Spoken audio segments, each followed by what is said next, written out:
Hello everyone, welcome back to the Yours, Mine, Away podcast with me, Mark Howard. Today I've got an unbelievable guest in for you. I've got Rotherham goalkeeper, Cameron Dawson, everyone. From 13 started putting the gloves on. At 15, I think it was, you got scouted by Wednesday. And then on from that, I think at 17, I ended up in the England system. I was learning on the job in the Championship, which was incredible, and I've learned so much from it. I knew straight away, I was like, I'm not playing. John Sheridan is not playing an 18-year-old goalie. It's not happening. I'm just here for training, yeah. I'm here for training. 10 minutes later, the phone's ringing. He went, yeah, so I'm ringing Wesley back in, so Cam's going to sit on the bench, and you're not going to be in the squad. So Joe's relaying this down the phone to me. My God. We ended up both just like laughing down the phone. I think we got done 3, and my fingerprints were on 2 and 3/4 of them. I want you to know, he's close to playing today. Oh, that's the worst. That's actually worse than hearing you've been crap. You've got to get comfortable with the fact that at some point a goal's going to go in and it's going to have your fingerprints on. What a save from Mark Howard.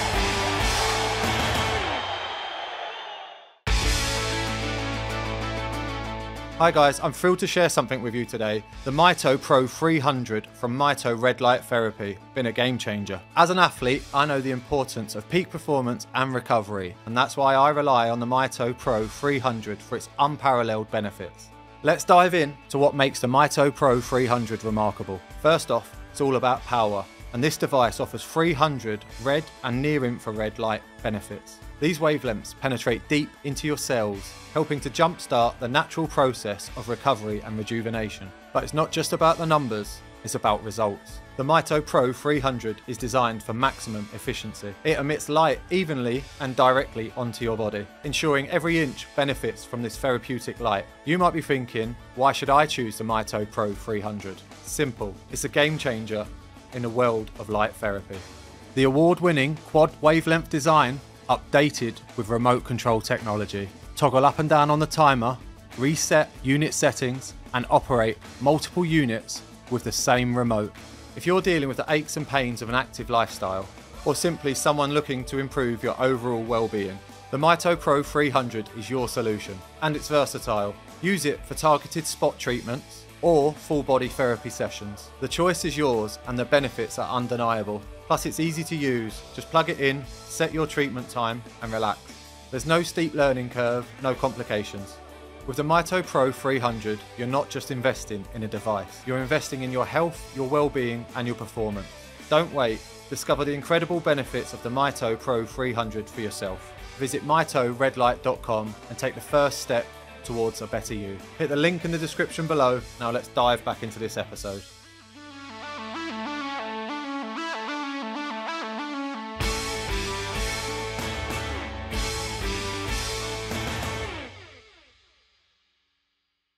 Hello everyone, welcome back to the Yours, Mine, Away podcast with me, Mark Howard. Today I've got an unbelievable guest in for you that I've been told has got some very good stories and I can't wait to hear a few of them. I've got Rotherham goalkeeper, Cameron Dawson, everyone. Welcome, mate. Thanks for having me. I'm not sure all stories will be fit for the podcast, but we'll try and get a few out. I want to ask a couple about your gaffer because I've heard some, and I know you probably is a conflict of interest, and you're not going to tell me a few. But no, I appreciate you coming on. Obviously, we've been speaking for a while. Obviously, I followed your career. Obviously, I was at Sheffield United, and you came through at Wednesday. We always peered across the fence, basically, at each other. Yeah. No, that still happens now around that area. There's obviously now being at Rotherham as well. There's so many football clubs around that area. So everyone sort of knows what everyone's doing, don't they? And that Sheffield United, Sheffield Wednesday. What should we call it? It's rivalry and then some. I think hatred. It's brilliant. Really, the city. It's great for the city. It's a great city, though. Obviously, the two clubs are huge, aren't they? They're on a Saturday. There's an immense rivalry, but Monday to Friday, it's like not really a thing anymore. No, yeah, I think in general though that's sort of gone out of the game a bit. I think it's everyone lives in the city, everyone gets on with it. So yeah, it's not. But on a Saturday, it's hatred. I'd say. Yeah, it is definitely hatred. Why does Sheffield produce so many goalies? Yeah, good question. It always has done. I think. Recently, likes of Rich O'Donnell, Joe Wildsmith, still playing now. George Long. George Long. Yourself. I went to school with George Long. Yeah. George was the year above me at school. Yeah. I don't know, to tell you the truth. Just don't know, working class city, hard upbringing, throw your head and hands Big in shovel front. hands, isn't it? Yeah, big tough men. Throw your head and hands in front of the ball job. Yeah, I think it's just that literally you're all big athletic guys as well, aren't you? And brave. Yeah, I think that's it, and daft enough as well to want to do it. There is that as well. But no, obviously I love it, and I've loved coming through the Sheffield Wednesday system with Joe Wildsmith's brilliant. We had an amazing time together. Yep. Pushed each other along all the way, but had a really good relationship. And then obviously I went to school with George Long. He was a year above me. Rich O'Donnell when I first came in, and then the likes of goalies we worked with, like you're talking Nicky Weaver, Stephen Bywater, Chris Kirkland, Kieran Some Westwood, nutters in there as well. some big characters. Yeah. So incredible upbringing, and loved every minute of it today. Right, before we get into why you're a goalkeeper, a couple of quick fire questions for you. Best goalkeeper colour kit? Green. Yeah. Green. Traditional turquoise green, yeah, nice. Or just any form of Your green. Exeter goalie kit, because you had such an unbelievable season. Exit was good. The Sheffield Wednesday playoff final, nice I kit. wore green as well. It's like a bit more turquoise, Yeah. so I like that one as well. You short sleeve or long sleeve? I've done a bit of both. I'm not arms out, so if I'm short sleeve, I'm Under Armour. Yep. Or long sleeve, but I don't like the arms out. Is that a train as you play one? So you would wear a long sleeve Under Armour and a t-shirt, so it's kind of what you should do on a Saturday? I just feel bare with the arms out. I feel it just doesn't feel right. It's great in pre-season though. Yeah. Even then, it doesn't. I've got to have them. Got to have them covered. Yeah, fair enough. Are you play it short, kick it long, preferable? Interesting. So I'd say I'm a play it short if it's done properly. Yep. If it's play what you see, try and play out, not interested, kick it long. But if we work on it all week and you give me 4 or 5 options that if he does this, you do that, and it's done properly, play it short. If not, we're up the pitch. Yeah. And we're shelling it. Yeah, but I love the word shell it. Have it. You can't beat booting the ball. Yeah, it's brilliant. We just talk about that. You can't beat kicking it long. Brilliant. Yeah. Who's your goalkeeping hero? I'd go Petr Cech. Yeah, nice. Great choice. Solid, really. I love his mannerisms in the goal, which is really calm, but really positive. Yes. Sometimes you don't always get that. You get positive goalies, but they're excitable. I think he was really positive, but really calm as a goalie and made good decisions, and that's why he's an intelligent goalie, weren't they? Yeah, but made unbelievable saves. Yeah, unbelievable saves, plucked crosses. Yep. For me, it's still the best feeling in goalkeeping, maybe apart from saving a penalty, but catching a cross for me is top. Top, yep, nice, love that. Right, who's the best goal in the world right now? You know what? It depends what you want from your goalie. I think it's so hard to say he's the best, or if you want your goalie to play out and be an extra man in build-up, Edison's the best goalie in the world. Yep. But then I don't think Edison's as good a save maker as Alisson. 100% agree. So it depends what. And then you've got Donnarumma. It's such a hard debate, and one I'll definitely sit on the fence for. Yeah, nice. Right, what's the favourite stadium you've played at? There's always one away ground that you think, whoa. Wembley. Yeah, because I've been there and won. Good choice. Away ground, I'd have to say Bramall Lane, just for the Sheffield derby. Had an unbelievable night there. Yeah. Managed to save a penalty in that game. And just that for me was, I was still a really young lad at the time, and that for me was just the best feeling ever. Just get your own fans on side as well, saving a penalty at the rivals. Yeah, away from home. It was the season they got promoted to the Premier League as well, so they were really good. We were under the cosh. So yeah, that night was special. Class, right? And then I also asked this one. It's the last minute of a game. You can save a penalty to win the game, or you can go up and score the goal. I'm scoring a goal all day long. Buzzing. not interested in it. Do you reckon you'd have a cello, or would you not know what to do? I wouldn't know what to do, but I'd like to think I'd come up with something. Yeah. You're probably never going to have the time again. You've got to milk it. I think you're going to get bundled as well. Yeah. And it might be a knee slide job, isn't it? Yeah, I worry about the knee slide. It's the old knee in the ground flip It's over. not a 50-yard dash, by the way. No, but I'd try and enjoy it. Whether I would, I don't know. Yeah, I think I'd get emotional, me. Yeah, shed a tear. I'd be gassing me. Right, let's go back to how it started. Why goalkeeping? I tried everything else first. Oh God, that's not a great start. Yeah, I played outfield till I was about 12, 13. Yep. My old man was a goalie. He played a bit Stoke youth team, Grimsby. He went out to South Africa for a couple of years and played actually in goal. Yeah, so he'd sort of kept me out of it.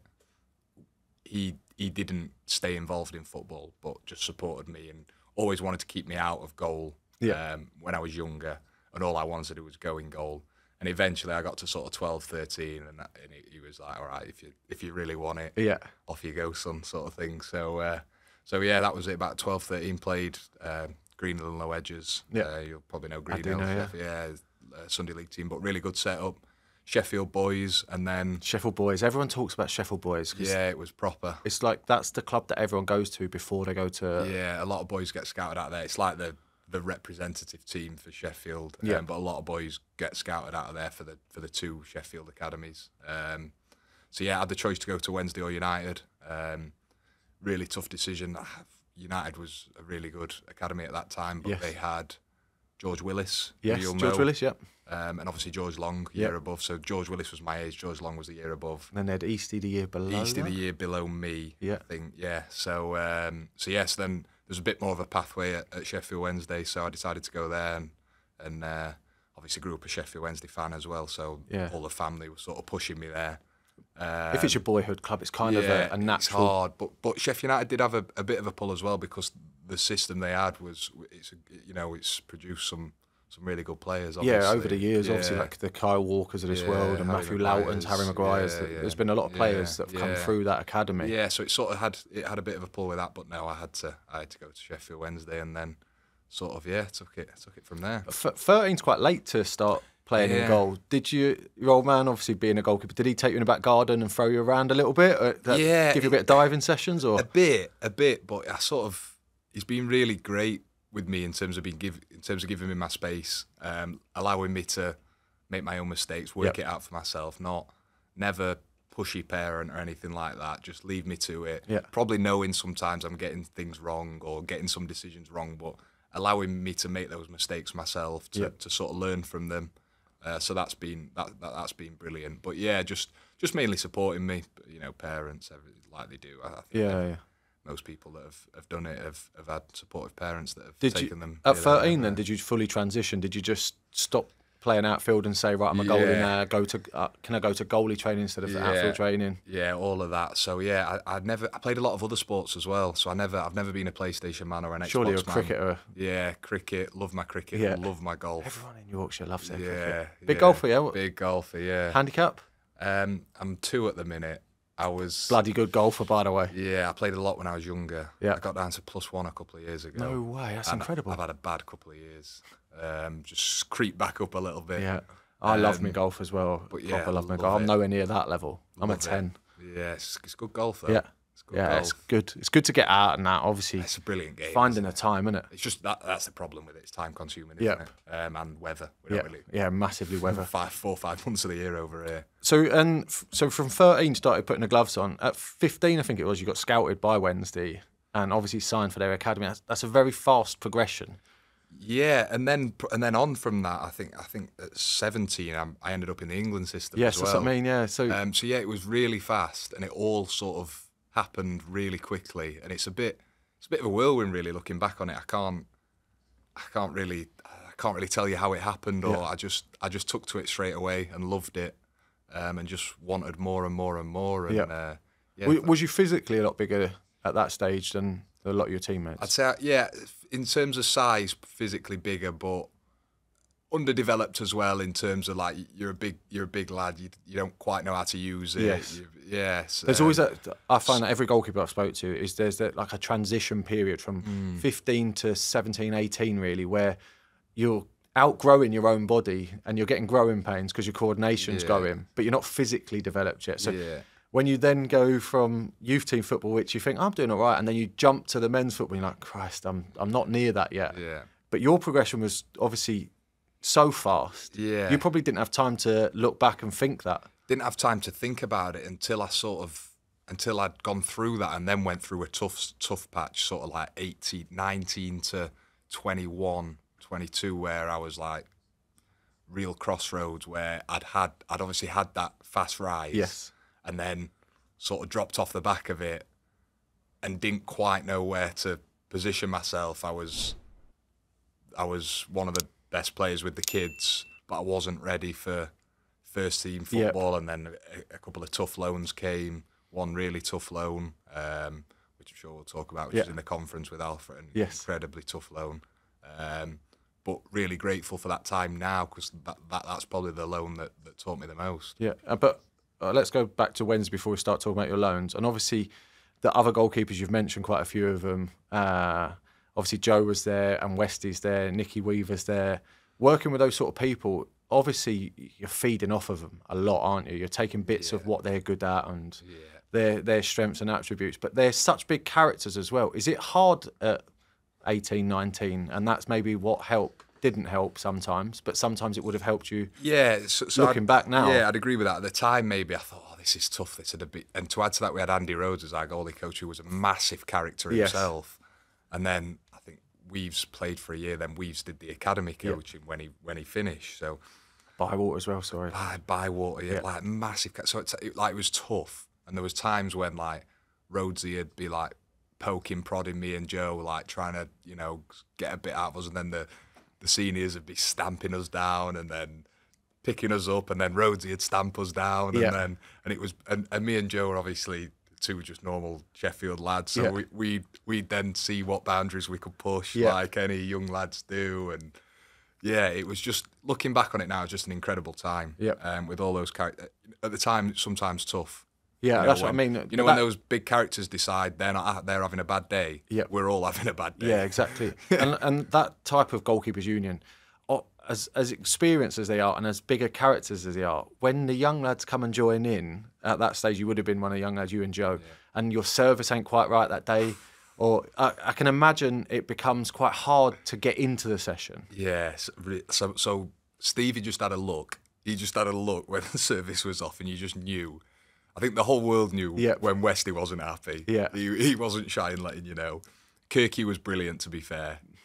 Just top man with us. Yep. And Weaves being Weaves would just like turn it into a laugh, basically. If you were having one, he'd just turn it into a laugh. Make it funny, He'd just make it funny, which was quite comforting, really, at the time. Yeah. Service, I think, I don't know, Westy might correct me on it, but I went through a time where Westy liked my service. So I think I travelled everywhere. Yeah, nice. And I was basically just serving half volleys at Westy. Yeah. It's such a skill to half volley, though. It was great times. Not always nice. It was tough as well. Yeah. But like I say, really, really grateful. But loads to learn from. So much to learn from, and just little bits from everyone. Yeah. Whether it's more like how to carry yourself, the mental side of the game, or like in terms of like ability, set positions, so much to take. And I always say, like, now, when I was younger, I probably spent too long trying to like imitating goalkeepers rather than creating something that works for me. Yes. And taking bits. I try to copy things rather than, I like that, but I don't like that.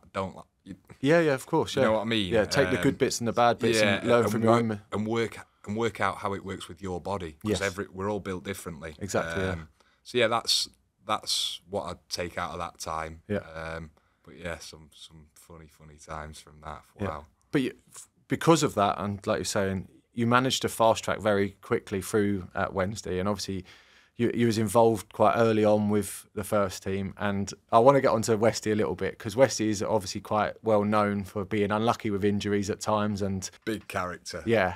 Brilliant goalkeeper. Unbelievable goalkeeper. Unbelievable goal. Like the saves he could make were top. Even his distribution as well was lovely. It always looks nice, a lefty's kicking. Yeah, it does. Yeah. Looks lovely. But like when he came in, he was sort of like the Stevie, Kirky, Weaves were sort of towards the end of the career. I feel like Westy still came in and he was still in his pomp. Yeah. And he was powerful. He's not big, 6'1", 6'2", but powerful. Agile as well. Yeah. Agile, like the saves he could make. Yeah. I remember the first sessions, and he wasn't always like a catch it clean but the power he had to cover his goal was special. But yeah, like I say, he for me and Joe, it was brilliant. Not brilliant because he picked up a few injuries, which is not nice. But we had to be ready because there was a few times where me and Joe like came on after a warm up or something, and again like brilliant learning curve for us, like having to, as a young lad, having to quickly switch your mind on to play in a game, in a championship game when you're still a young lad was something that now I use that and I'm like nothing, try not to be fazed by anything. Like I've done it. I've had to come on at Cardiff away 18 minutes in or something. Like I've done it. Like I know what I need to do. Because obviously when you're coming on, it's not a nice feeling as a goalie because you've normally got peppered in a shooting drill before. So you've gone into the team talk just before, you're boiling, sweating, trying to change your full training kit to put on then your subs gear to then be warm, but you're always 5 minutes probably late to kick off, and it's a horrible feeling.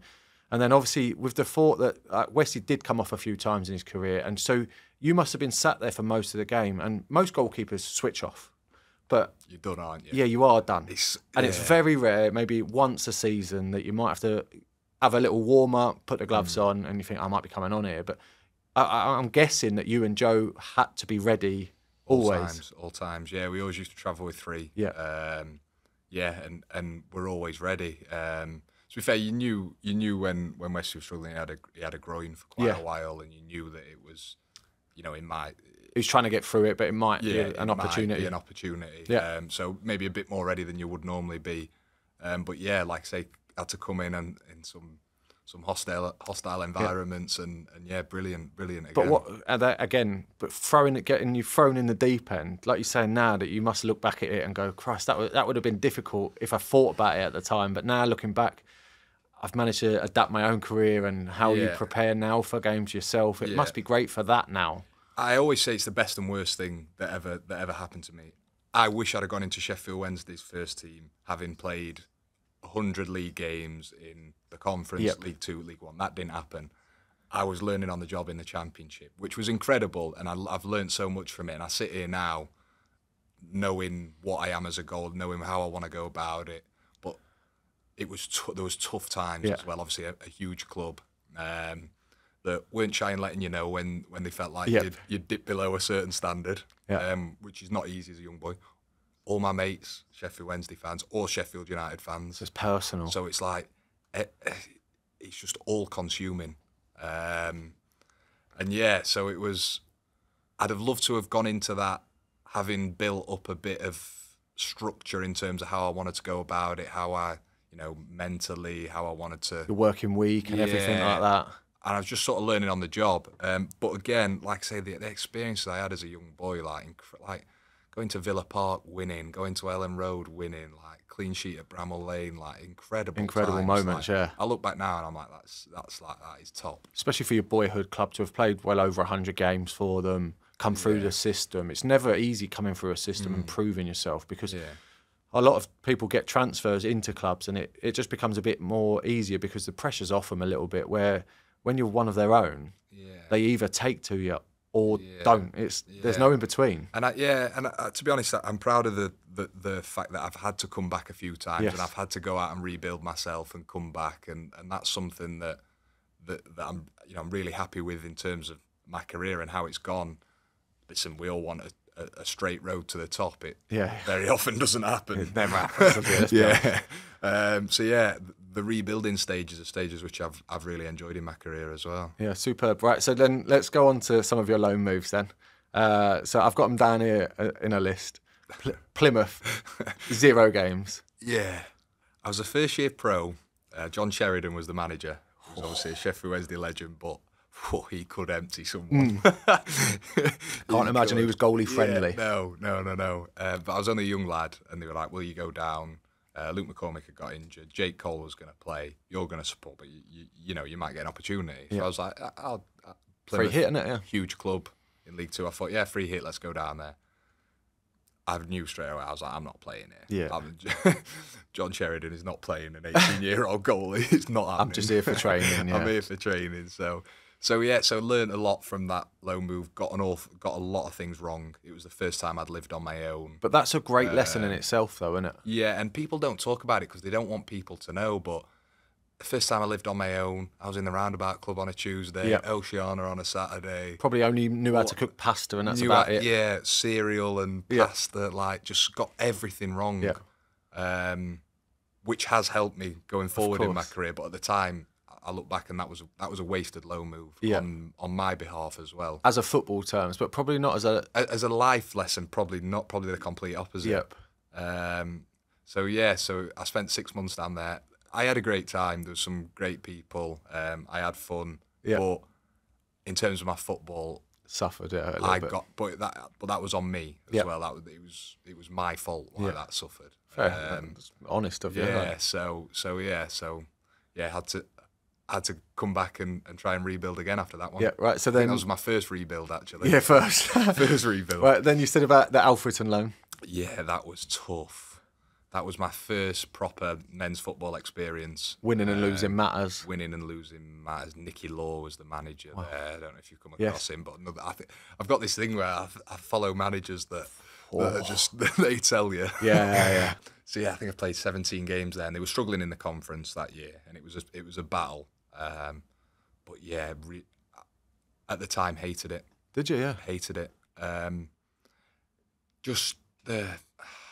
I don't know how to say it. Just really struggled with it.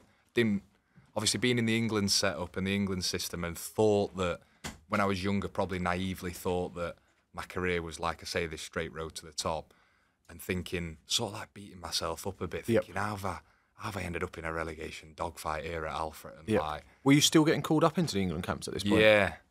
Yeah. I don't think I had all season. Then at the end of the season, I went to the Euros that year. But and it was tough, like those grounds. Like, it's not what the conference is now. Boggy pitches. It was boggy pitches, playing in the dark, basically. Farm field, Yeah, it was. And I remember driving home from a game one day, and I said to my dad, like, if this is the level my career is going to be at, not going to be in it for long. I'll probably do something else. Yeah. And to be fair to my dad, he said, well, it's up to you then, isn't it? No one else can make that decision for you if that's what you feel. That you either crack on with someone else. But that's amazing, though, that you can, even at that age, that you knew, right, I need to really kick on now.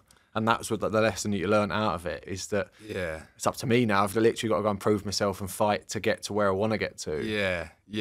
And to be honest, I wasn't great for Alfred, and I wasn't even good. I think I was pretty bang average. So then back to Sheffield Wednesday. And then made a few really tough decisions. I changed the way I went about it, stripped a load of weight off, lived in the gym, and made a real conscious decision that around that time was a time when the managerial change, Rhodesy had left, so it was sort of like all fresh again. So I sort of like used that time as a time to sort of restart, absolute restart time. So went through all that, changed. And even to this day, like now, like live in the gym before training. That's superb. It's good that you've picked up those little lessons. Though. You call them rebuilds, but they're great life lessons for you. To take along the way. And sort of like I wasn't at a club that had like pathway coaches or like there was none of that. It was find a way if you're good enough. So you've got to be mentally aware enough that you know when you're not quite hitting the levels. Like, no one needs to tell me now. I don't think they did then. But no one needs to tell me now when I'm not hitting a level. Equally, when something goes against me and I know I've hit the level, I'm not kicking and screaming or going to ask the manager for answers. I'm thinking, well, I know I'm at the level. I'm on the wrong side of a decision. So I'll just keep my nut down and be ready for an opportunity when it comes. So it's just little stuff like that I've built along the way. And then another couple of little low moves. A little loan move to Wycombe and an emergency loan to Chesterfield. Yeah, the Wycombe one happened really quick. I was in a hotel in Cambridge, I think, for a cup game for Sheffield Wednesday. They needed an emergency loan. I think they'd already done the Jamal Blackman deal for the week after. It was early on in the season. I think they were waiting for something. And like Chelsea did then, I think that was a free deal for Wycombe. So they needed someone for 2 games. And I'd obviously not played. I played in the conference, but that was I think it was a cup game played against Bristol City where Rich O'Donnell was, which was nice. So obviously it would come through the same system. And then league game on the Saturday against Grimsby, which was my league debut. Which was interesting because that's the club my dad made his league debut. No way. Yeah, so that was nice. Yep. And then back to Sheffield Wednesday. What happened next? Chesterfield for the emergency loan for 2 games. Yeah, and then did I play at Sheffield Wednesday after that Wigan game? Yes, you did. Though? Yes. So I made my debut. Yes. I think. Yeah. So I played 2 games. They went well. I was happy with the changes I'd made and felt good. And went back to Wednesday and played, I think, 3 or 4 games. Yeah, I think it was. Yeah, what I was reading earlier. Under Carlos Carvajal with that was when there was some big hitters in the team. That was when it was proper. Yeah. Which was top, like being around those lads every day and playing. I think I went on a Christmas do to Amsterdam at that time, and they were like, "Yeah, come on, brilliant!" And they got a private plane, and it was like crazy, like 700 quid a man. So I was like, Stephen Fletcher went on that. The Stephen Fletcher was on that. I think he weren't on £600 or £700 a week. No, that was what the private jet was, a man or something. Oh, was it? Yeah. Yeah. Oof. So I was like, I can't come, like I can't pay that. But they knew I'd just had an appearance money. They're like, no, you can pay it with that. And I was like, what? You're going to make me pay? And they made me pay. Did they? Yeah. Wow. And it was like hard school that. Yeah, tough school. Tough that. That was a bit harsh, that, wasn't it? Especially for a Yorkshireman as well. Yeah, I didn't enjoy it, but I enjoyed the Christmas do in Amsterdam, just not partying with a 600-700 quid or whatever it was. So played a couple of games. Really, they went well. I had a really good start, and then went back out on loan to Chesterfield for a couple of games. Yeah, I think 2 games at Chelsea, and then I got recalled from there. They recalled me. Westy picked up an injury, and I was gutted at the time because I thought I need to go and play. I think it was Christmas time. I need to go and play 20 games. I just need to get going. And they recalled me after 2, and I was gutted. I remember Rhodesy ringing me up, and I was raged. I was gutted. Like, I was only a young lad, so I wasn't raged. I wasn't like, like inside, you're You're desperate for the games, though. You're desperate for minutes, and I had to come back and sit on a bench. That was tough. But then that season, I think back into that season, we had a new manager, Jos Luhukai came in. Yep. And I don't know what it was, but again, new manager, fresh start. I think Weaves then took the first team goalie coach role, and Rhodesy went to Oldham, I think. So again, it was like this is a chance. And he liked to play out a bit, and I thought, well, it was me and Joe at the time. I thought that might be somewhere where I can try and get ahead of Joe, or just little things. Yeah, of course, you do. You're looking for these sort of things. Obviously, me and Joe were like good mates, but I thought if I can just try and find a way somehow. And I did, and we got off to a good start. And he played me he played Joe for the rest of that season, and he played me for the last 3 games, and did well. Was happy.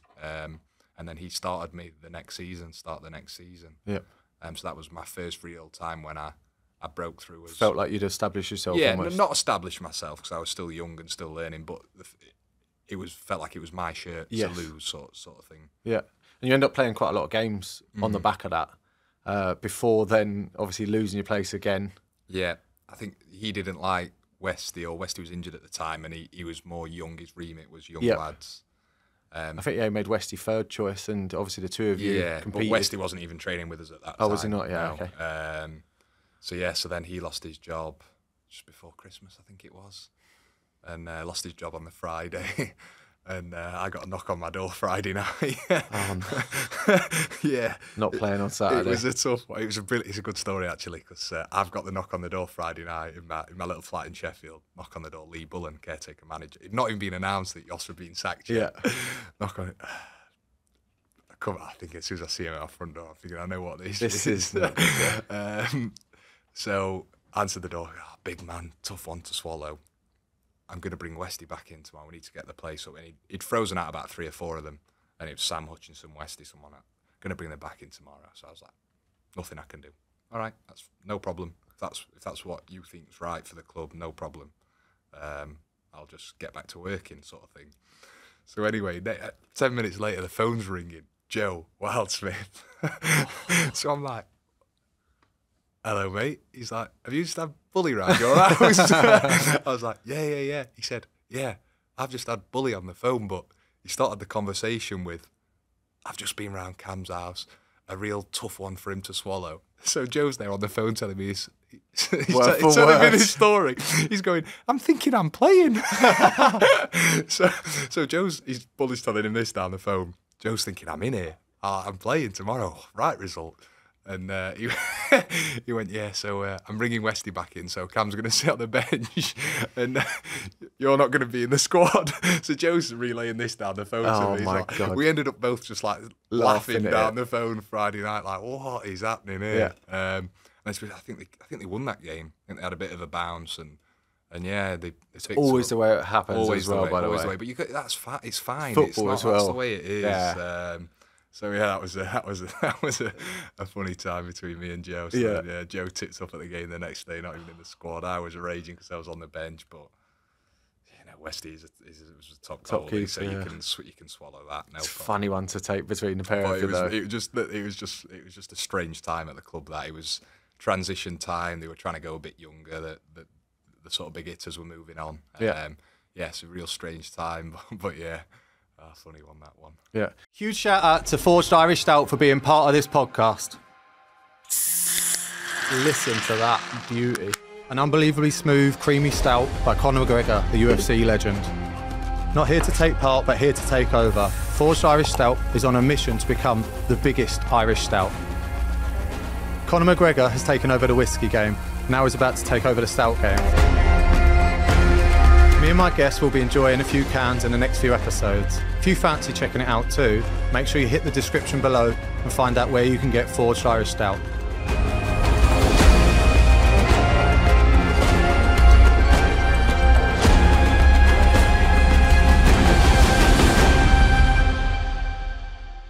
Let's get back to the podcast.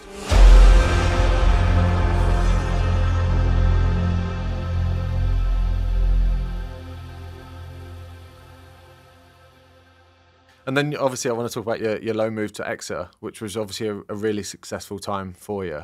Yeah. Obviously, a promotion season. You played like every game. Yeah. I think you only missed one game. One. I was ill away at Rochdale.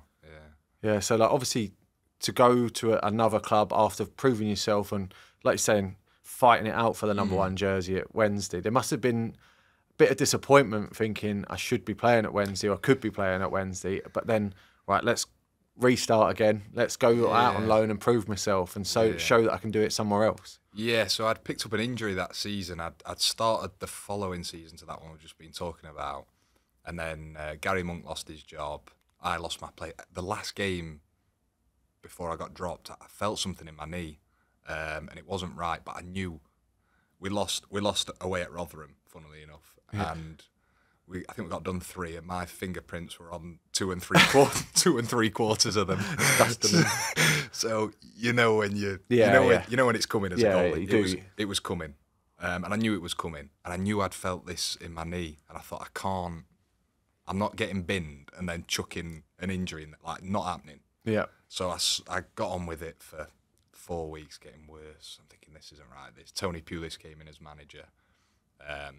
Still not right. And it got to a point where I was like, I need to get this. Look, it's about 6 weeks later down the line. And then missed the rest of that season. I was out for about 5 months. Did you need op for that then? Yeah, I just had a bit of cartilage, but it was behind my kneecap, so it was a bit tricky. And it just classic. You get the 6 weeks out. I tried to do it in 4. Disaster. Don't do that. Yeah. Don't do that. Just take your time. But I've never been injured. It's the only injury I've ever had, apart from fingers and stuff. Yeah, of course. So I didn't really know how to conduct myself as an injured person, or like I didn't know what. So I was like, I'll beat everything. Tried to come back after 4, no good. Flared up. They ended up being like ultra safe, like they do. Yeah, they cotton wool you, didn't they? Yeah, and then obviously the summer, and then Darren Moore came in as manager. We got relegated. I'm thinking, I fancy a bit of League One. Like we'll do it. And to be fair to Darren Moore, he was brilliant. He pulled me in, and he let me fight it out for a bit pre-season. I was rusty. Yeah, like I'd been out. Of course, you would be. I was a bit rusty. He let me try, and he knew he was never going to play me. But he let me try and prove to him. Gave you the hope. He gave me, yeah. And then about 10 days before the season, he pulled me in and he just basically said, I know you're a good goalie. I know you'd be fine to play for us in League One, but I can't wait for you. Like, I've got to get this club promoted. I can't wait for you. But what I will do is I'll because it was a time when the chairman didn't really like loaning players out. He was like, I'll speak to the chairman and we'll see if we can get you a loan for the year. And I was like, brilliant, brilliant. Yeah. I said, exactly, I just need to play. Just needed the games, yeah. I just needed to, I'd been injured 5 months, I needed to fall back in love with football, goalkeeping, go somewhere, have a good time, play a load of games, and sort of like restart again. Yeah. So then my agent Matt Murray rung me. It was like 10 days before the season starts. I think there was only 2 spots open, and it was Exeter or Doncaster. And I think Doncaster were doing a boy from Watford or something. So it was like Doncaster or Exeter, but it's Exeter. We're leaning one way. Yeah. And I was like, really? And I had I had a quick couple of hours to think about it. Rang a few people, and they were like, "Are you sure?" I had 3 years left on my Wednesday contract at this time. So like, are you sure? Like, if it doesn't go well there, like, what's next? Sort of thing. And I was like, no, like, I'm doing it.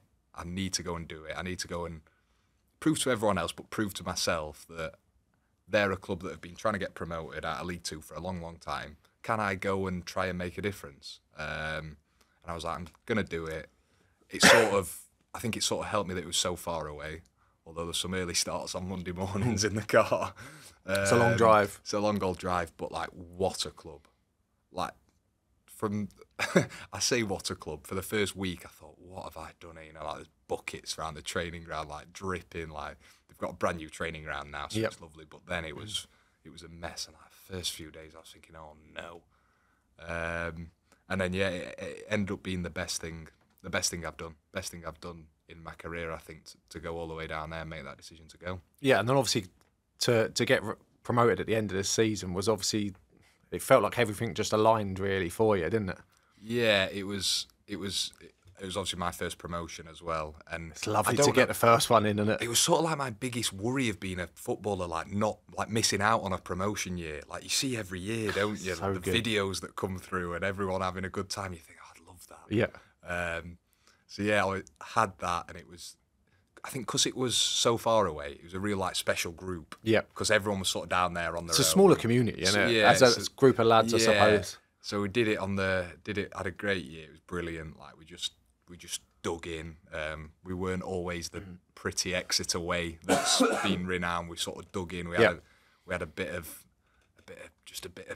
spite about us that year. We had obviously me from up north, Stubbsy, Sam Stubbsy was a Scouser centre half, Sween's Irish lad centre half, and we just dogged it out a bit. Sometimes that's the best way though, and it builds a better dressing room sometimes. It built a brilliant dressing room, and then got the job done, and we got the job done about 2 weeks before the end of the season, which is incredible. Yeah. You know, you've been there yourself. Like you just done on. It's the relief aspect of getting it done. Yeah. See, obviously you would have enjoyed that summer then, and the promotion aspect of that, the parties and stuff like that. Did you, obviously you had to go back to Wednesday because you're still contracted. Did you go back with the, like, right, I've proved myself here? Did they give you any inkling back at Wednesday? And I've never spoke about this, but at that time, I sort of was ready. I didn't want to, because I've always wanted to crack it at that club. Yep. But that summer there was stuff in for me. I can imagine there would have been. You had such a good season. Exeter would have been desperate to keep you as well. Yeah. Then there was a few other bits as well, and I thought it might be a good time to just part ways and go our separate ways. And am I going to play at Sheffield Wednesday? I don't know. I didn't think I was. The messages we were getting is that they were going to bring in another goalie as well, but they wanted me to fight it out. Now, I'm always wary of the fight it out statement. How much loyalty is shown there, really? How's this going to work then? Yeah. So, in the end, they turned everything down and they were like, no, you're coming back. Darren Moore was like, no, you're coming back. You're coming to fight it out. Yep. And I was like, brilliant, not going to play like you do, but I'm going to go and give it a right go. They signed David Stockdale again, another character. Yep. Been around some characters, honestly. And then, Stocky came in and he tried to play a bit. Stocky, brilliant with his feet. Oh, his right foot. His kicking and distribution, unbelievable, isn't it? Like his side volley is a disgrace. It's like a bullet. Yeah. So Stocky came in. You get sidetracked with stories, don't you? Like, And I didn't start the season. Stocky started. I think that was always going to. You're fighting it out. Yeah. You're fighting it out. When they bring in a new person as well. Of course, you're fighting it out, but Stocky's going to start the season. Yeah, brilliant. Stocky did that. Started the season pretty well. Didn't really do a lot wrong. Got to the point where I'm thinking I'm not going to play it. So I got to, I don't know the time, end of September, October, and I went to see him, and I was just like, Gaffer, look, I've been out last season. I played 51 games for Exeter. Like I was 26, 25, 26. I was like, I need to be a number one. Like I've not got time to waste. Yep. I'm ready to play, and I'm ready to do it now. And he was like, he was brilliant, but he was like, you're at Sheffield Wednesday, Cam. Where are you going to go and be a number one? I said, Gaffer, I don't care. Yeah. Like, I've been at this club since I was 15 years old. I just think it's time for me to go and move on and Pasture's new, isn't it? Yeah, and go and play. And he was like, stick with it. He was like, stick with it. And I was like, right, okay. He was like, if you've not played by January, we'll talk again, but stick with it. And I was like, okay. Sometimes that's just a carrot that you need. Yeah, and I'm not really one to go and see managers either, because I don't.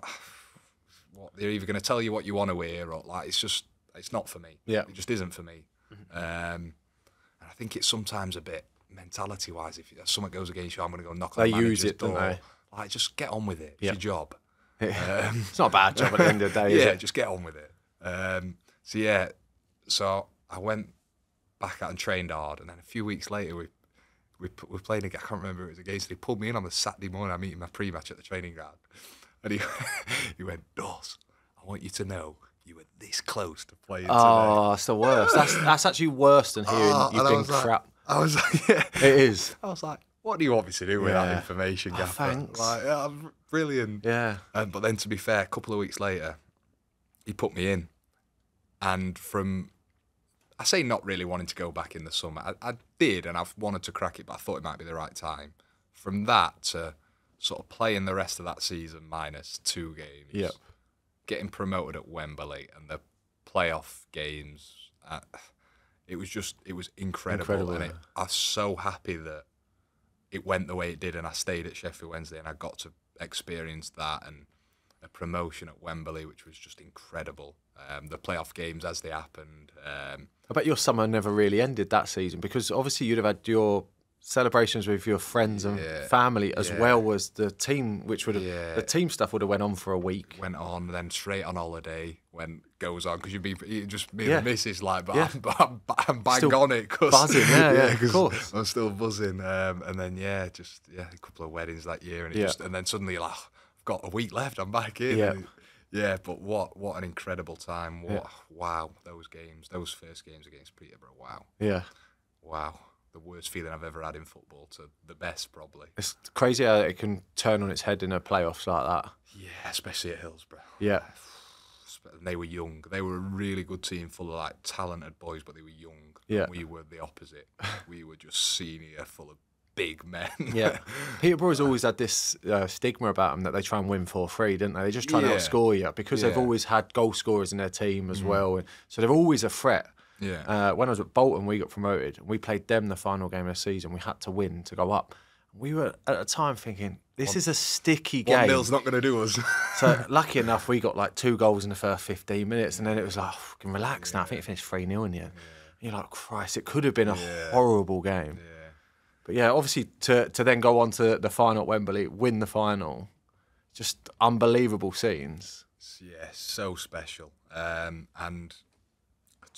tough week, and that's where I always said, you're as good as the people around you. Your support network's massive. I just remember being sat in the hotel the night before on the bottom of Wembley Way, and I've never even spoke to him about it, but my phone rung and it was Nicky Weaver, and I speak to Weaves all the time. He's my mate now, and I still speak to him weekly now. But he'd just gone through a tough time personally himself. He was out of the club. He would retire. He was staying for 1 more year. But that phone, and I was just like, it was just like relief. I didn't want to ring him. Yeah. I didn't want to ring anyone. But the fact that he'd been there and he'd been in playoff games for Man City, for a huge club, and he was ringing me to support him, just just like a normal chat. Just a little bit of therapy Just, down the phone. Just It's how lovely. you feeling. Yeah. And like, I don't need to try and blag that I'm feeling fine because he's been there. Yeah. So he knows I'm not feeling fine. Yeah, He knows I'm feeling it a bit. Yeah. And yeah, just I literally had half an hour on the phone to him, and I was just like, this is like, I'm ready. Yeah. Nice. I'm ready.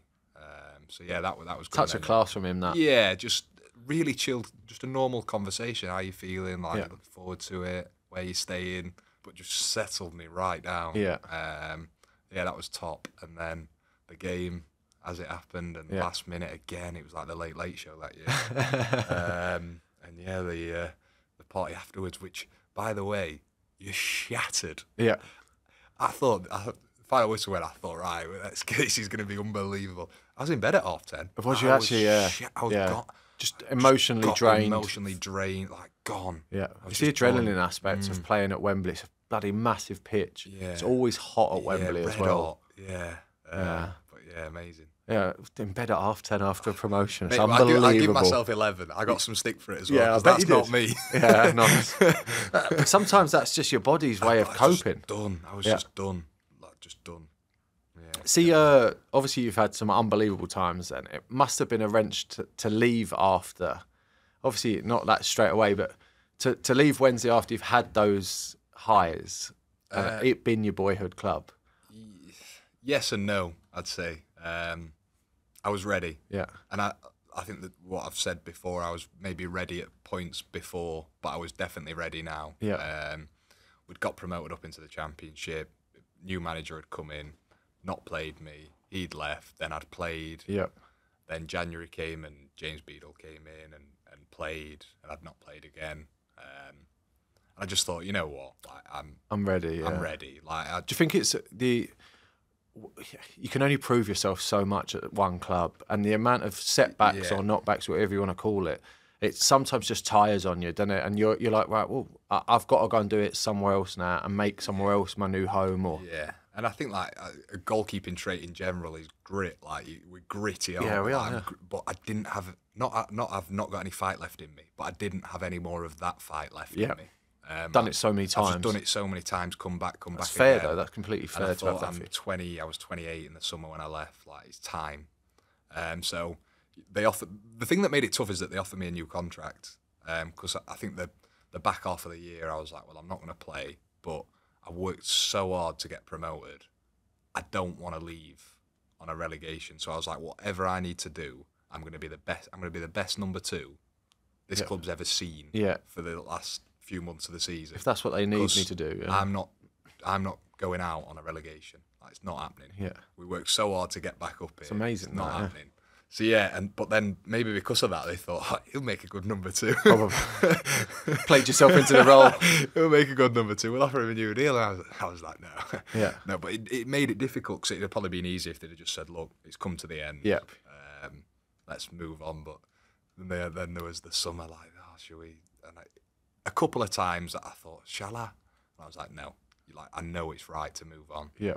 And then there was a few bits in the summer. And then I went to meet the gaffer and sat down opposite him, and we had a chat for about 2 hours. Well, really, yeah. And they'd made loads of signings. I thought, this could be a chance to get, because my thing is I'm desperate to be a number 1, but I'm desperate for another crack at the Championship. Yep. I'm desperate for it. And it's how you get back there. And it's how I get back there. And I thought, if I go and have a good season for Rotherham, I'm back there. Rotherham aren't going and signing a flash number 1 in the Championship. They're trusting 80-90% of the team that got them there. So yeah, I just thought, you know what an opportunity this is. Steve Evans as a manager as well, he's one of those managers that if you do well for him, he rewards you and he looks after you and gives you that opportunity. I know a load of players from the previous reign at Rotherham that he was like that with Ben Pringle and really got round them and looked after them. And he is one of them. If you perform, like, he'll look after you, but it's very, very results based. Yes, it's not. You know, you can play pretty and lose 1-0. That doesn't do anything for the gaffer. Like, they're not interested. Yeah. You've got to, you play ugly and win 1-0. Brilliant. Yeah. He'll be the happiest man on the planet. Yeah. That's what it's about. It really is about winning in that environment. It's not about building players or performance. It's about winning. Ended up at Rotherham. Obviously, at the moment, you're not currently in the team. No, I am now. Oh, you are? Of course. Yeah, sorry. You played recently. I've played the last 3. Yeah, 3 games. Sorry, games, I knew that. It's just, but you didn't start the season. Is what I meant to say. Yeah. And obviously, sometimes the frustration of moving clubs and thinking, right, I'm in. But obviously, competing it with Dill, you've managed to get in the team now. Yeah. The initial frustration must have been tough one to take opening day of the season, because you go through a pre-season thinking, right, I'm going to get my chance. Tough, really tough. Bill's another great lad. Yes. Like, get on great with him. Similar relationship to what I had with Joe. Like, with similar ages. Brilliant lad. Brilliant fella. Top guy. Funny. Well, I don't know if I find him funnier because I'm from up north and he's got that Essex accent. But funny man. So yeah, get on great with him. Had a good 6 weeks training pre-season. Yeah. Obviously thought I was coming in to play to be the number one. Thought that was happening. Thought maybe Dill might be off. I think he had a couple of opportunities to move on, but I think the club stopped that. I don't know. I don't know the ins and outs. So yeah, first game away at Exeter. Obviously, I'm desperate to play, and like desperate. I just had a great time. Yeah, down there, exactly. down there. And the manager named his team late, so we didn't know a thing until like 1:30. Oh wow! He's a late team. That's in the dressing room. That yeah, dressing room. Still not job. knowing. No, dressing room job. It's late job. Late. And then yeah, just named the team, and I wasn't in it, which was tough, really tough, because obviously I'd been offered a new contract at Sheffield. The first thing that goes to your head is, if I'm sat on a bench, I could have done that. I could have done that at Sheffield. Yes, of course. Championship. But quickly, you go to that support network again, and you have to get yourself out of it. Now, as I said earlier, like with the knocking on manager's door and stuff, not really me, because I'd felt like I'd sort of done everything. I'd not done anything wrong. Yeah. I'd played well in the games. Yep. I'd maybe taken a couple of weeks at the start just to adjust to a new environment where I wasn't quite... Different type of training, facilities, everything like that. Everything just probably wasn't quite on the level, and that's fine. So if that went against me, so be it. But other than that, I couldn't really find anything that I'd done wrong. So I was thinking, I'm not going to go in and knock on his door. No, you can't. Well, to be honest, I felt like I'd just fallen on the wrong side of a decision. Yep. Sometimes you are just unlucky as a goalie. Just a bit unlucky. And I thought, if I go and knock on his door now, he's either going to try and make something up why I'm not playing. Yep. Which I'm honest enough, I wouldn't agree with, unless he said it was a tight call. Yep. You were a bit scruffy first couple of weeks you were in. I'd say fair enough. Yep. But he's either going to try and pacify me, say something that makes me feel good, and I'm not interested. Or use it against you further down the line when you do get in. Exactly. So I just thought, you know what, head down. I'll just wait for an opportunity, and when that opportunity comes, I'll be ready to take it. And then thankfully a few games ago, I got chucked in, and just straight away just back to playing football, and like we were saying earlier off camera, like brilliant, just love it.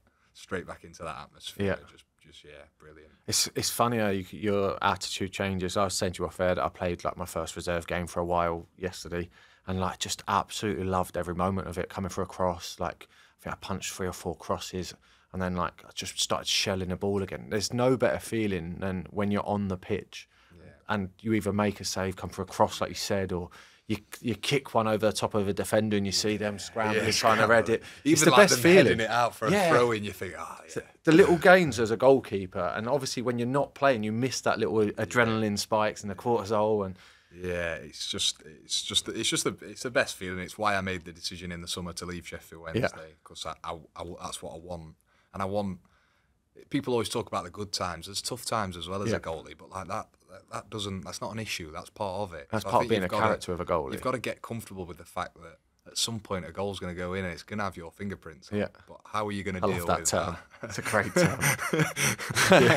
How are you going to deal with that? How are you going to process it? And how are you going to come back better? Yeah. I think I was just desperate for more of those feelings. Less so with the fingerprints one. But more so like saying to you off camera, like plucking across in the 90th minute and everyone coming and slapping you on the head. Like there's no better feeling. And the disappointment that you can hear from the opposition fans and players. It's those sort of like little moments. That's a nugget. We had one at Reading away, and he went.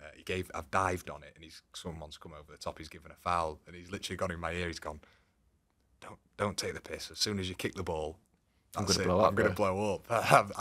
I took as long as I could. Yeah. I just thought, I'm just going to enjoy this kick. Yeah. You know, just little things Just like try that. and lever it as well. Right, I want to talk gloves finally with you. What gloves do you currently wear? Sales. So I've been Selsies, I've been a salesman for quite a while. Love Selzy to bits. He's always been great with me. So, Products are always unbelievable, obviously, and Joanne as well that sends them out. The amount of times I've sent her a text saying, I think I'm scrambling for gloves here, and she has to look after you. She normally produces, Joanne, if you need a quick pair of gloves. Yeah. I think the place is only up in Wakefield. Yeah. It's a doddle. I'm surprised you haven't just popped in. Popped in, hi Joanne. Any Yorkshire tea on the go? Yeah, so no, brilliant. Like I say, I love Selzy to bits. He's been brilliant with me. He's always looked after me, and whenever I'm in the car for a while and I need to kill an hour. Yeah, you got a good. They must have been great for the Exeter drive. Yeah, get Selzy on the phone. Yeah. What size are you? 9.5. Oh, quite small hands. Yeah, 9.5 in like them tight though. Ones. Yeah, tight. Yeah. Like no excess. Yeah. You've just changed models as well, haven't you? Yeah, so I've gone from, I don't know, what are they? Are they the Total Contact? Yes, they're the Total Contact. So I used to wear them, then I changed to, like anything, you're always looking for a bit. Of course, yeah. I changed to the, I don't know what, Contour, no, Contour's what I wear now, which is like the old, it's the old Nike model, the like wrap round little and index finger. Like the Nike Vapor gloves, aren't they? Yeah, it's a similar one to that. But yeah, I wore the strapless one for a bit. Couldn't get on with it. Yeah, I'm not a huge fan of that strapless look. No, I'm a traditionalist. Yeah. I like a strap, like nothing. I don't like my glove coming to. Not interested in my glove strap. Glove should be a glove. Yeah. Like, and that's why Selzy's obviously over the years have been unbelievable. Yeah. Because he just makes the best latex. And I want a plainish glove. Yeah. I'm not interested in all the fancy designs. Yeah. Just plain. Like white gloves. Yeah, just plain. Do you match your boots and gloves up much? No, not. Well, I like white boots. So yeah. I can't wear black boots. So much better in white boots. I feel like a plumber in black boots. Yeah. I feel like I should be doing the gardening or something. I think they're school shoes or policeman shoes. Yeah. I feel like I've got them working boots on. Yeah. You know, the steel toe caps. Even like you feel like you can't jump anymore in black boots. I'm the same. Can't do it. Have you tried any of the Vaseline tricks and stuff? Yeah, so I am a Vas. You're a Vas man, yeah. But not in training. Nah. Not in training. Just because it ruins everybody else's gloves, and it makes them harder to wash. Yes, it does. Yeah. It makes it But for game day, just anything that I just think put a bit of Vas. Oh, it feels like it's game day today. Yeah. Just a little bit. Do you do it in every game, or you just the wet ones? Yeah. No, every game. Every game, yeah. Every game, yeah. You got a little trick where you hide the tub of Vaseline, or no? I'm not in my. I'm one application. One application per half. No, one application. Wowzers! So it's probably worn off. Yeah, it has definitely worn off. It's a psychological aspect. Yeah. But yeah, we're creatures of habit, aren't we? So yeah, one application, and then I don't know if you talk about this or you come into it, but you cannot put a pair of gloves in the washing machine. Oh, don't! I hate it when people say that they do, or they dry them on a radiator, or no. Just take them in the shower with you, yeah. wash them, and then hang them up on your peg and leave them. Come back to them the next day. See, once I've done that, I then put them back in the plastic bags. Oh, do you? Because it keeps keeps them like a bit damp. James Beadle, honestly, he's had every bit of product. I was with him half a season. He's had every glove brand in that half a season, and he wears them once, and he just his spot at Sheffield Wednesday was it was an absolute disgrace. I used to say to him, like, wash your gloves. Yeah. Like, just wear them once, throw them, next pair. Oh, my God. There was like 40 pairs of gloves, just all one way. I was like, what are you doing? I think Rich Lee must be pulling his hair out. Yeah, must be, yeah. Beads his back on, want some more gloves. Wowzers. Can I get these gloves? Can I get these gloves to try? Talk to me about the plastic sheets on a new pair of gloves. Not for me. Yeah. Do you spend ages picking it? Yeah, because I'm like, I don't want little bits of plastic left on. We've got an obsession like that. Even if Arthur's playing at the moment, does Arthur wear Selzy? He wears Adidas, does but so Adidas do it, and I can't stand looking at gloves that have got like these little wispy bits of plastic. So I'll sit there like picking everyone else's gloves. It's like become a little old obsession. Don't they say the grip's meant to be better when it's it's meant to keep the latex in better in storage especially. Hey, if it helps the grip, I'm all for it. But it is a bit of a pain unpeeling it. Oh, it is. I'm like you. You have to get rid of it all as well. And I can't wear a pair of gloves unless they've been washed. Like not out of the packet, straight on my hand. Yeah, I can. I normally wear them on a Friday and then wear them on a Saturday. That's me. Friday morning. But I sometimes don't need to wash them in between. Because I'll wear them in my warm up on Friday, and then I'll take another pair of gloves. And take another pair of gloves out. Yeah. So they don't get dirty. So then you don't wash them. No, they don't need to. What? No, yeah. Everyone's got their own little way of doing it, though. Yeah. But that's what. That's why I love asking these questions. I'm pre-wash. Yeah. Oh, pre-wash train. Wear on a Friday for like 20 minutes. Yeah. Volleys, half volleys. Wash dippers, again. Off again. Yeah. Wash again. Game day. Yeah. You have to look after your own gloves, even like down to taking your own gloves to a game. Yeah, this is another thing as well. How do people trust a kit man? And I've had some unbelievable kit men, but I still need to take my own match gloves. I have a pair that the kit man will take. Yes, you keep them with you. Yeah. But the gloves I'm playing in are on me all the time. Yeah, that's your equipment. That's your tool. Yeah. Right, and then finally, I just want to ask one more question. Right, it's about the goal. What does the Goalkeepers Union mean to you? Respect, I'd say. It's not an easy job. I don't care what anyone says. It's the hardest position on the pitch, and I'd say that for me, it's so strange. It's like a band of brothers, but it's not, because you're fighting against each other. Yep. But it's even like if someone's had a tough time, like, and I want to play, like, it's not just get on with it. Yeah. Get on with your job. And if I have a tough call and I end up out of the team, I'm going to support you. And I'd like to think if you have a tough call and you end up out of the team, you're going to support me. Yeah. And it's just that for me. It's just that real solidness. Is that a word? I always say solidarity. I always just say it's the understanding. Yeah. It's the understanding of when you're playing, when you're not playing, and how you need to conduct yourself to work and stuff like that. Yeah, like even with me and Dill now, like, we don't need to say a great deal to each other. Yeah. But and we don't really talk about goalkeeping, but we're there for each other on a match day. If I need anything, I know I can ask Dill for something. Likewise, when he was playing, if he needs anything, back him up. Yeah, I can. Yeah. So it's a tricky, strange question, because I think everyone sees it similar, but in their own way. Yeah, that's it. Their own interpretations. But yeah, and I think as well, like, I can never have met a goalie. But I'm going to have a chat with you in the tunnel if you want to chat. We'll get the little banjo. I think when I was at Exeter, I'd never met you. I played you at Carlisle. I started talking to you about gloves or something. That's literally all we talked about. We just said, "Oh, well played today. What about that cross you came for? What gloves you wearing?" And it's like one of them. We played Peterborough on the weekend just gone, and Jed had the new pair of cells on. Have you seen them with black? They've got a bit of black on them. They look nice. So sort of, I'm grabbing hold of his hand and looking at his glove and that.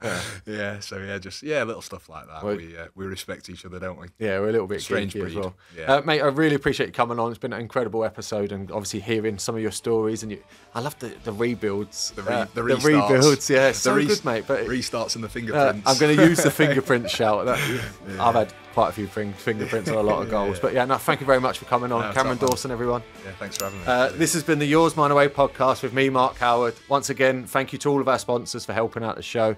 Cameron Dawson,